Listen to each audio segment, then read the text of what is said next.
Hi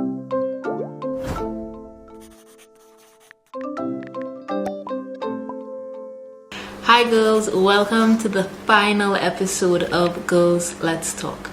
In this episode, we're going to chat with a family physician, Dr. Souyenne Dathorne, and learn about everything female anatomy related. In this episode, we will be discussing some sensitive issues on gender-based violence, so this may be distressing for many persons. Today, we're unpacking sexual exploitation, even in the digital era, so rape culture, trauma, and consent, issues like these.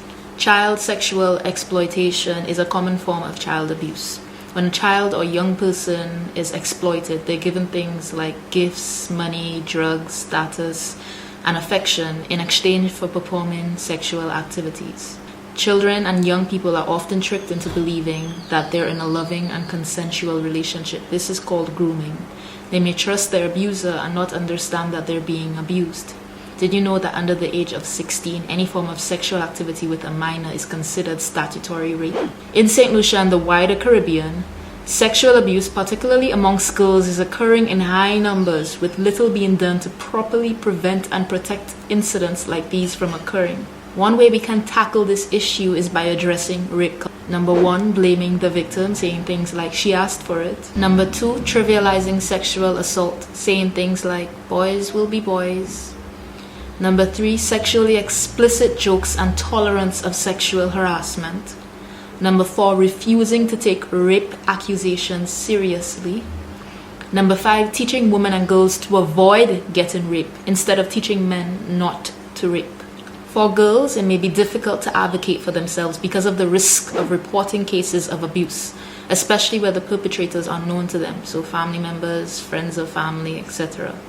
Getting through the healing process does not need to be scary. You do not need to do it alone. So with that, we're going to call our crisis counselor, Miss Souyenne Dathorne, to walk us through our final consultation. I was sexually assaulted when I was 17 years old by a man who was close to my family. I know that no one in my family will believe me. I am the type of girl who is very confident with my sexuality, and I know that my mom would say that I brought this upon myself. I know that this is how most people think, so I've been trying to move past it. It's been 5 years. I'm still struggling tremendously. It's in my daydreams, it's in my nightmares, it's in my relationships, or my lack of. I can't perceive any male as safe. I see danger in everyone. Will I always be like this? Through our therapy sessions, we will work on dealing with the guilt and shame the client believes will be used to blame her for the sexual assault. We will point out that the sexual assault was in no way, shape, or form her fault. The client will work on understanding that she didn't cause the sexual assault. We will work on understanding what her triggers are and helping her to identify those. She will work on understanding that not all men are predators, that not all people are bad. She will learn to place boundaries regarding the people that she lets into her life, that being people who will support, believe, and empower her, and not people who will blame and shame her for a sexual assault that was not her fault. We will explore and explain what PTSD, post-traumatic stress disorder, is. She will be educated on the ways that it has potentially affected her and what we can do to work on healing those in the future. I have been living with my boyfriend for 3 years.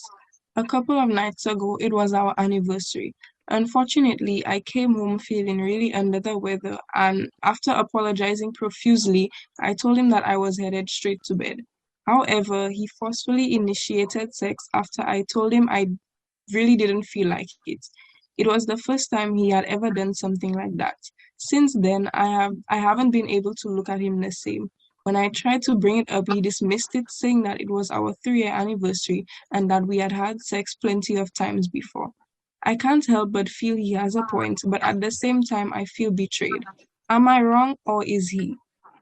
We will work on validating how she feels, on acknowledging that if it feels wrong, that it is wrong, on acknowledging that she said no and that was ignored, and no means no. We will discuss what a healthy relationship looks like. We will also discuss that regardless of the type of relationship that she is in, if you say no, it is no. That nobody has a right to your body regardless of the kind of relationship that you're in. That a relationship does not mean yes to my body at any time and all times. That a relationship does not mean that I cannot say no. That a relationship does not mean that sexual violence cannot occur. Through our sessions, we will work on re-establishing her trust in her body and her decisions. We will work on healing from the sexual assault. We will work on exploring what her options are as she moves forward in her healing journey. My mom has recently begun dating for the first time since my dad died 7 years ago. Her boyfriend of 6 months seems nice, but he talks to me inappropriately when she is not at home. A couple weeks ago, my mom was working a late shift, so he entered the room and slept in my bed with his hand on my chest. I never fell asleep. I was so terrified that I said nothing to him. I told my mom and she believes me, but she made me promise to keep it quiet. I do not want to hurt her and ruin her shot at happiness. I do not want to betray her. She is all I have. Technically, her boyfriend hasn't assaulted me, right? But I do not want to give him the chance. What should I do? The client will be educated on what sexual assault is. We will address the guilt and responsibility felt for her wanting to address the sexual assault, for her wanting her mom to protect her and put her first. Through our therapy sessions, we will work on validating how the client feels. If it felt wrong, it was wrong. And because the client is a minor, we will also explore and discuss the fact that as a therapist, mandatory reporting will have to be what happens. We will also let her know that through this, we will be here to help and support her. But because she's a minor, the option of not reporting is no longer on the table. We will work to help her feel safe and secure as we go through this process. So these are 5 things that every girl should be aware of, the definition and how they're presented in real life. Number 1, coercion and grooming. Number 2, the issue of consent.